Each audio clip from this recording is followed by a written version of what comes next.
Fala galera, e aí, tudo bem com vocês? Hoje eu vou, ou melhor, nós vamos apresentar mais um vídeo da nossa série Curiosidades, Fatos Históricos e Atuais. Digo nós, porque o vídeo é de uma amiga e grande parceira, a Mila Freitas, que carinhosamente eu chamo de Cá. Ela também tem um canal aqui no YouTube com um material excelente que eu estou deixando para você na descrição, logo abaixo, três dos seus últimos vídeos, tá? Além do vídeo de hoje, é claro. Bom, pessoal, eu sou novo aqui no YouTube, como todos sabem. Estou começando agora. E meu canal é menor que um grão de areia em relação aos demais canais que estão espalhados aqui na imensidão sem fim do YouTube. Francamente, eu fui surpreendido aqui. Afinal, como eu tenho uma família enorme, acreditei logo de cara que conseguiria chegar aos 100 inscritos facilmente. Porém, não é bem assim. Minha primeira surpresa foi saber que o apoio da família para o que fazemos não é 100% garantido. Porém, tenho certeza que após o primeiro 1.000.000 de inscritos, essa situação logo vai mudar e será revertida. Parece irônico, eu sei, mas é uma pura verdade. Eu consegui apoio aqui de onde eu achei improvável. É sério.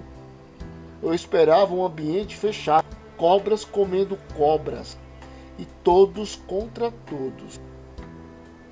Afinal, seríamos concorrentes. Porém, encontrei amigos e parceiros. Encontrei pessoas torcendo por mim, desejando o meu sucesso e me ajudando. Confesso que pensei em desistir. Sério. Pensei mesmo. Pensei em parar. Pois como profissional que sou, eu levo a sério aquilo que publico. Sendo assim, me dedico, pesquiso, depois reviso, edito, monto as artes de cada playlist e de cada vídeo também. Tudo muito divertido. Adquiro um conhecimento que dinheiro nenhum pode pagar. E dinheiro, galera, dinheiro os canais pequenos aqui não recebem nenhum.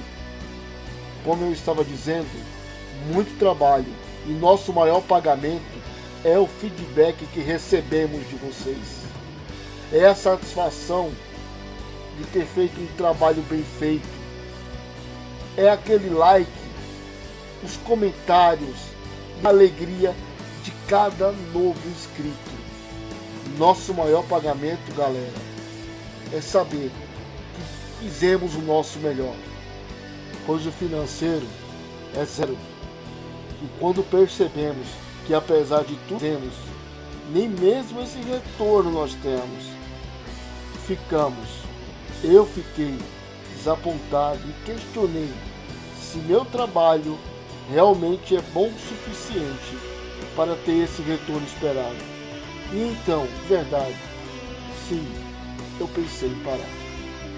Mas uma das pessoas que mais me deu apoio foi a Cris do canal Conhecendo o Sobrenatural. Depois recebi o apoio e ganhei a amizade dos canais Game Over Jamais, TV Sombria História de Terror, Milas Freitas e um fenomenal apoio em pesquisas, criação de roteiro para a gravação de cada vídeo do meu amigo Juan Andrade. Valeu, Juan. Valeu, mano. Muito obrigado. Tamo junto. Agradeço a todos eles e amigos. Que se não fosse por vocês e por cada inscrito, esse canal, o canal Curio Mystery, não existiria mais. Novamente, muito obrigado. Pois é, pessoal, essa foi outra grande surpresa que tive aqui no YouTube. Não tive o apoio esperado dos meus familiares, mas encontrei uma grande família de youtubers ponta firme comigo e parceiros que estão para o que der vier. Agora vamos voltar ao vídeo, né? O vídeo de hoje de uma grande parceira que desde já peço a você para que assistam o vídeo até o fim. Deixem o seu like, seus comentários e se inscrevam aqueles que ainda não forem inscritos. Tanto aqui como no canal da Mila também, tá? Posso contar com vocês? Valeu, galera, vocês são demais como sempre. No vídeo de hoje nós vamos falar um pouco da história do norte do nosso país. Um agradecimento especial ao senhor Raimundo José de Araújo Freitas, ao Rael Fernandes Alcântara e ao blog Noite Sinistra. Demais créditos estão na descrição desse vídeo.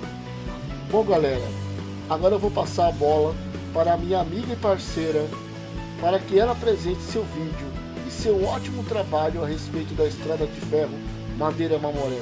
Mila, canal Curio Mystery é todo teu. Manda ver. Oi pessoal, tudo bem? O meu nome é Camila Freitas e eu tenho um canal aqui no YouTube com o nome Milas Freitas, que eu vou colocar aqui embaixo, com Y e 2 L's. E esse canal, ele traz várias playlists envolvendo o sobrenatural, experiência sobrenatural, filmes de terror e suspense, livros de terror e suspense, o lado sombrio dos games, mistérios e outras playlists que ainda estão por vir que envolvem este mundo sobrenatural. E eu recebi um convite do meu amigo do canal Curio Mystery para compartilhar com vocês um vídeo. O vídeo que eu vou compartilhar com vocês, ele também está lá no meu canal. Mas é um vídeo que me trouxe uma alegria. Por que eu digo isso? Por se tratar de um assunto que eu sempre ouvi desde criança, que meu pai me contava, e é um fato que pouco se lê, pouco se vê a respeito, porém é uma história muito interessante. Do norte do Brasil, de Rondônia, Porto Velho, eu trago para vocês, que vocês assistam, a Estrada de Ferro Madeira Mamoré, a Ferrovia do Diabo, ou Ferrovia da Morte. Assistam aí.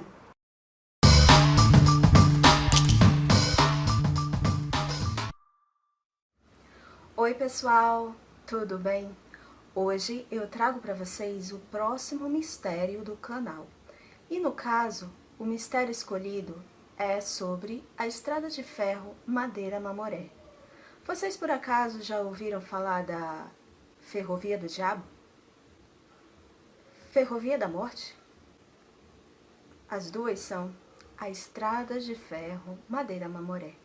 Se você já ouviu falar, ou se você ainda não ouviu falar, eu convido você a fazer comigo uma viagem ao passado, aos trilhos dessa ferrovia que percorreu a floresta amazônica.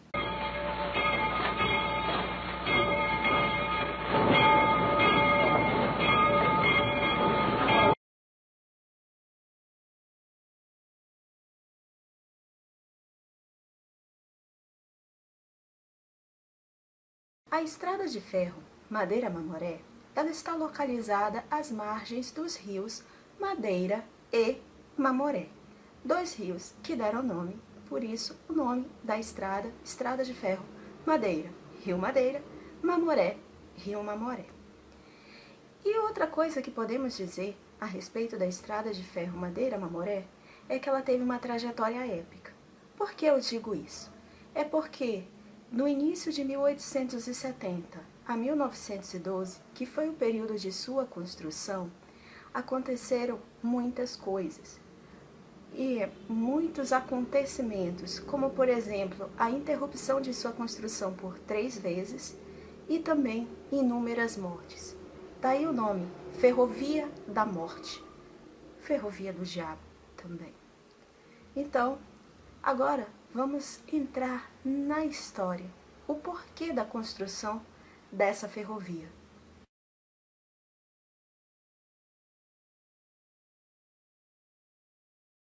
Bem, no início do século XIX, estava tendo o período da borracha. Então, era necessário construir algo que escoasse, fizesse com que a borracha escoasse para o Oceano Atlântico.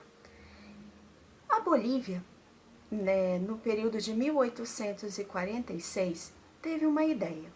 Ela precisava escoar a borracha, sendo que ela não conseguia escoar a borracha pelo seu território. Então a ideia era escoar por o Oceano Atlântico. Porém, para fazer esse percurso, ela teria que ir pelo meio fluvial, pelos rios, e teria que enfrentar cerca de 20 cachoeiras, ou seja, sem chance.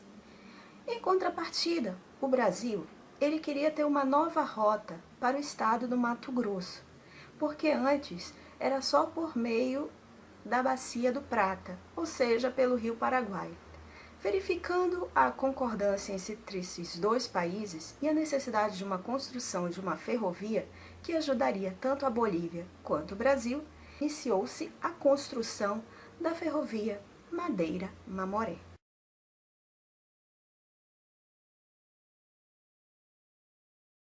O início da construção foi em 1870. Em 1º de março de 1871, o coronel norte-americano George R. Church, vou colocar o nome dele, que eu posso estar falando a pronúncia errada, ele recebeu a concessão dos dois países, Brasil e Bolívia, para a construção da estrada de ferro Madeira-Mamoré. Então ele constituiu a seguinte empresa. Vou colocar aqui embaixo o nome, porque eu posso falar errado, então eu prefiro colocar. Constituiu esta empresa. E contratou também uma construtora britânica para fazer a ferrovia, que é essa empresa aqui que eu vou colocar aqui embaixo, porque também o receio de falar errado e a pronúncia errada eu prefiro colocar. Foi essa a empresa que foi chamada para construir inicialmente a estrada de ferro Madeira-Mamoré. Sendo que um ano depois, em 1872, essa empresa, que é a empresa britânica Public Works, ela decide entrar na justiça britânica para rescindir o contrato celebrado da construção da estrada de ferro Madeira-Mamoré, como também pede indenização. E qual o fundamento dela? O fundamento dela para pedir a indenização e a rescisão do contrato foi condições subhumanas da região. Então, durante o período em que esta lide estava ocorrendo na justiça britânica, outras duas empresas foram chamadas para a construção da estrada de ferro Madeira-Mamoré.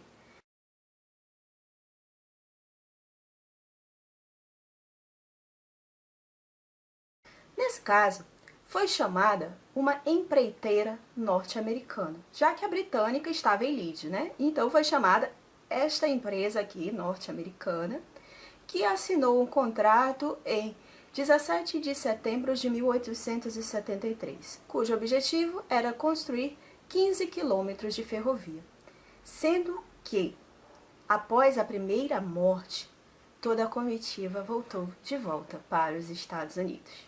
Então, a segunda tentativa de construção fracassou.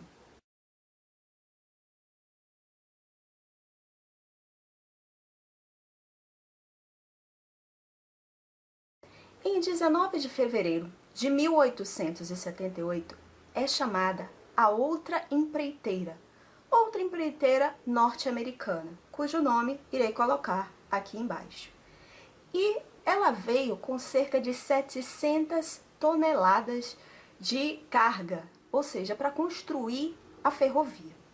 Quando foi em 4 de julho de 1878, que é o dia da independência americana, uma locomotiva Baldwin, que era o nome da locomotiva, ela percorreu cerca de 3 quilômetros de extensão da ferrovia, sendo que algum tempo depois, esta mesma locomotiva, ela descarrilou em uma curva. Atualmente, essa locomotiva, conhecida como Coronel Church Máquina 12, ela encontra-se em exposição no Museu da Estrada de Ferro Madeira-Mamoré.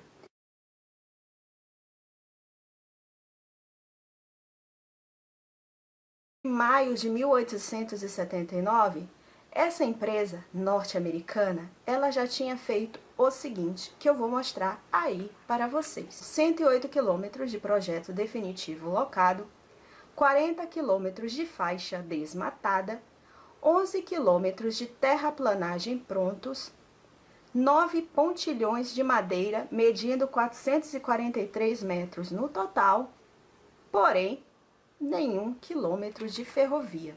É 9 de agosto de 1879, essa empreiteira americana encerrou suas atividades. E agora? Será que depois dessas 3 tentativas, a estrada de ferro Madeira-Mamoré finalizou? Acabou? Não teve mais nada?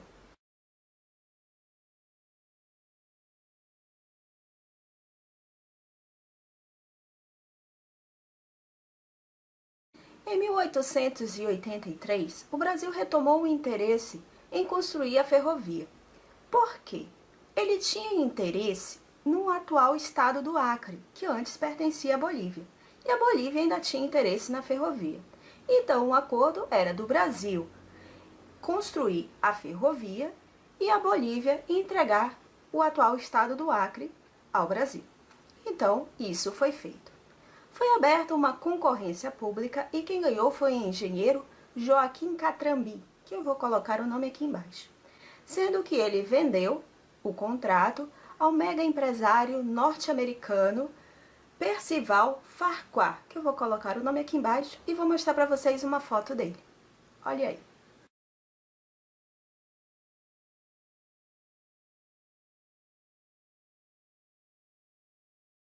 No caso, na tentativa de evitar os insucessos anteriores, foi construída uma estrutura hospitalar no local. Foi construído em 1908 o Hospital Candelária, que eu vou mostrar uma foto aí para vocês.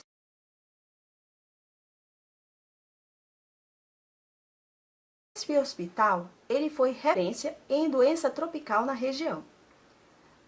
No auge da construção da ferrovia, eu posso falar para vocês que tinha cerca de 30 mil homens trabalhando na construção da ferrovia e de várias nacionalidades, brasileiros, indígenas, alemães, americanos, ingleses, alemães, portugueses, várias nacionalidades. E segundo o autor Manuel Rodrigues Ferreira, no livro A Ferrovia do Diabo, eles se comunicavam por meio do castelhano. Claro, várias nacionalidades tinham que ter pelo menos uma linguagem comum, já que parecia uma torre de Babel, com muitos idiomas. Então, o idioma escolhido para eles se comunicarem entre si foi o castelhano, segundo o autor da obra que eu falei para vocês. Em relação ao período do auge da construção, eu vou colocar aí para vocês algumas fotos para que vocês vejam fotos da época.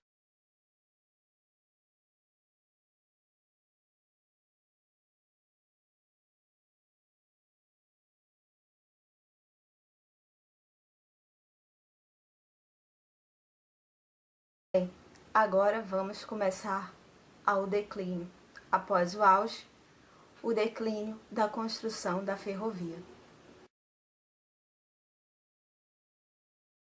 Como eu falei anteriormente, o objetivo principal da construção da ferrovia era escoar a borracha para o Atlântico. Em 1912, a borracha não era mais interessante, porque as seringueiras da Malásia estavam com preços mais atrativos. E a produção antiquada e a baixa produtividade do Brasil não estava dando mais interesse. Além disso, em 1960, no governo de Juscelino Kubitschek, foi construída uma rodovia que liga Porto Velho a Cuiabá. Então, a ferrovia não tinha mais interesse. E aí, paralisaram-se as obras. Atualmente, existe um museu na cidade de Porto Velho e ela possui os objetos e pertences que fazem recordar aquele período áureo da estrada de ferro Madeira-Mamoré. Além disso, ela tem 2 armazéns de carga e descarga e tem uma estação ferroviária, a estação Porto Velho, que eu vou mostrar aí para vocês as imagens do museu. A imagem desse museu que faz recordar a época da estrada de ferro Madeira-Mamoré. Vou colocar aí para vocês verem.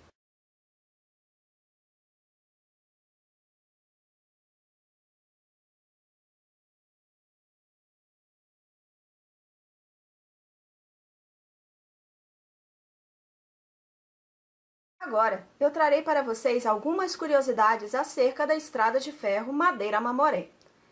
São elas: castigo terrível. Foi assim que um jovem trabalhador espanhol descreveu em seu diário a relação do homem com os mosquitos na floresta. Estima-se que no período da construção passaram por lá cerca de 30.000 trabalhadores de várias nacionalidades. O Tratado de Petrópolis era para construir uma ferrovia, iniciando-se no pequeno povoado de Santo Antônio. Ainda não existia Porto Velho. Como os navios não tinham como atracar em Santo Antônio devido às condições do rio, o desembarque foi transferido para um pequeno porto, nascendo assim Porto Velho, capital do estado de Rondônia. O idioma utilizado no complexo da Estrada de Ferro Madeira-Mamoré era o inglês e era administrado pelos americanos. O superintendente de Porto Velho, cargo equivalente a prefeito atualmente, não tinha autoridade sobre esse complexo, existindo uma rua, a Rua Divisória, que dividia o complexo da cidade. Atualmente é a Rua Presidente Dutra. Agora, vamos falar sobre porquê de Ferrovia da Morte ou Ferrovia do Diabo.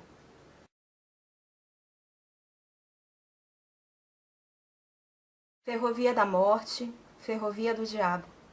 A Estrada de Ferro Madeira-Mamoré, apesar de sua trajetória de reviravoltas e superações, ela ficou mais conhecida como Ferrovia da Morte, devido à quantidade de mortes durante a sua construção. Disse que a cada dormente assentado corresponde a uma morte. Durante a construção, cerca de 10.000 pessoas morreram, sendo 6.000 a partir da participação de Farquhar, ou seja, a construção do Hospital Candelária não teve o sucesso que queriam. Eram várias pessoas, principalmente estrangeiros, numa selva desconhecida, repleta de doenças tropicais que o mundo não conhecia. Beriberi, pneumonia, impaludismo, sarampo. Além disso, tinha ataques de índios, onças, cobras e jacarés, que levou à morte muitos trabalhadores. Além disso, embarcações foram tragadas pelas correntezas. Houve desmoronamentos e inundações. Locomotivas foram sugadas na terra devido ao terreno úmido e hostil, que também levou muitas pessoas, porque essas locomotivas elas vinham repletas de trabalhadores. Eu vou colocar aí para vocês algumas imagens que demonstram essas inundações e esse terreno hostil que desmoronava devido às correntezas, para que vocês vejam o quanto foi difícil a tentativa de construção da Estrada de Ferro Madeira-Mamoré no meio da selva amazônica. Vejam aí as imagens.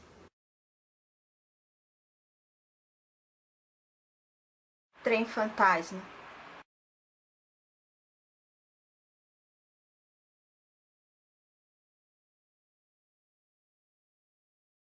Eles eram obrigados a esperar certo tempo para irem para suas casas, devido à difícil localização do lugar em que eles trabalhavam.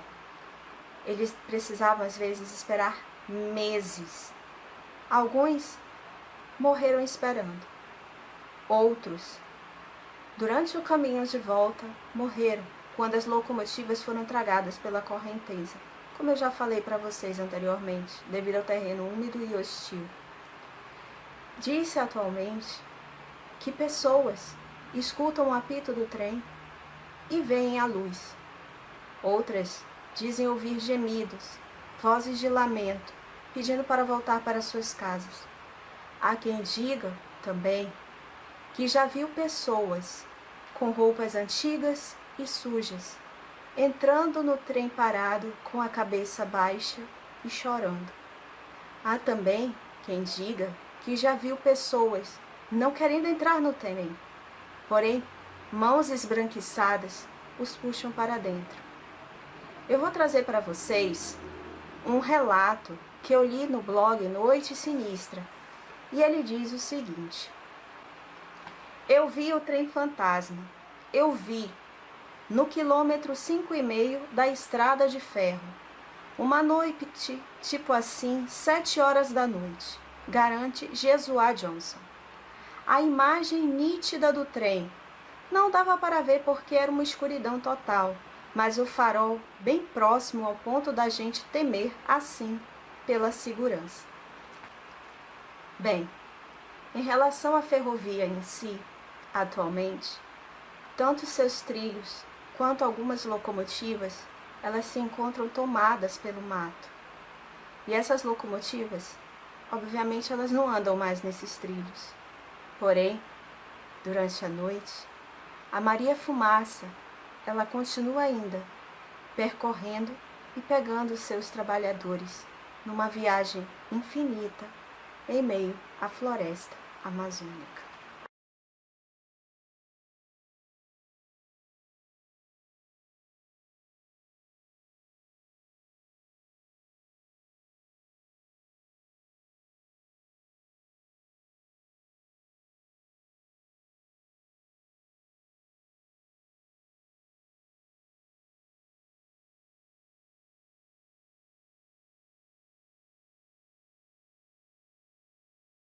Vocês já tinham escutado falar a respeito da Estrada de Ferro Madeira Mamoré? Eu posso dizer que eu já escutei falar muito, porque meu pai, ele é nascido em Porto Velho, então muitas coisas ele já tinha me contado a respeito da Estrada de Ferro, da Ferrovia do Diabo, como eu falei para vocês. Inclusive eu tive o privilégio de visitar o Museu da Estrada de Ferro Madeira Mamoré, lá em Porto Velho, e recomendo a todos que forem a Porto Velho que inclua no seu roteiro para visitar a Estrada de Ferro Madeira Mamoré e conhecer a sua história. Bem, se você quiser saber mais a respeito, eu vou mostrar para vocês aí 2 livros que tratam a respeito do tema da Estrada de Ferro Madeira Mamoré. Um desses livros já foi dito que é A Ferrovia do Diabo, de Manuel Rodrigues Ferreira, que é aquele que eu falei a respeito da linguagem, né, que é utilizado o castelhano, que eu falei lá na frente. O outro livro é Med Maria, de Márcio Souza, que também foi novelizado pela Rede Globo em 2005.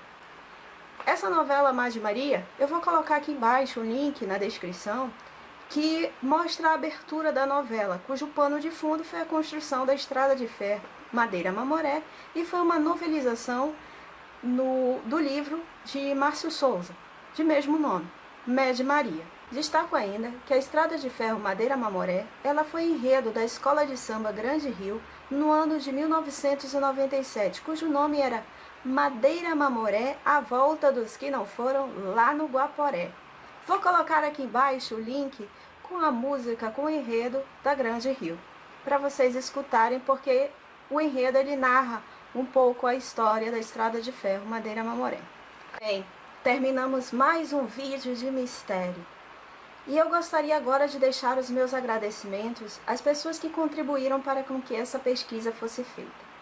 De início, eu agradeço ao meu pai, Raimundo José de Araújo Freitas, que é nascido em Porto Velho, e me ajudou nas pesquisas, principalmente a filtrar os assuntos, já que ele conhece bem a história.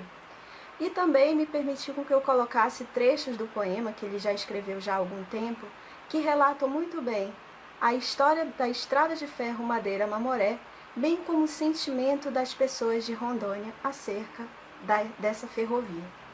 Agradeço também ao blog Noite Sinistra, do Nando, que me permitiu com que eu retirasse alguns trechos para com que eu fizesse essa pesquisa, já que ele já tinha publicado, no caso, um texto a respeito da Ferrovia da Morte, ou Ferrovia do Diabo.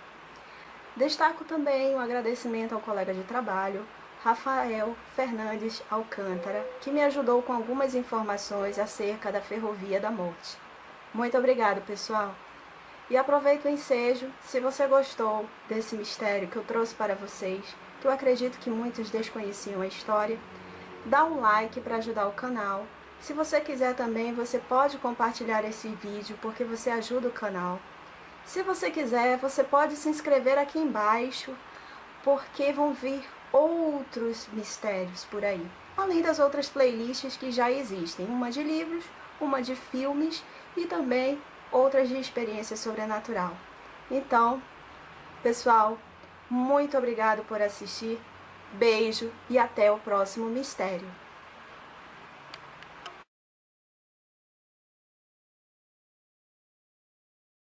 Bem, espero que vocês tenham gostado desse vídeo, tenham sabido mais um pouco a respeito do nosso Brasil, dos mistérios envolvendo o nosso país. E no caso, uma história da região norte, de Rondônia, de Porto Velho. Se vocês gostaram, dê um like nesse vídeo. Se quiserem também podem ir ao meu canal, porque tem muitas histórias. E muito obrigada, meu amigo Curio Mystery. Valeu, tamo junto, parceiro. Beijo, tchau.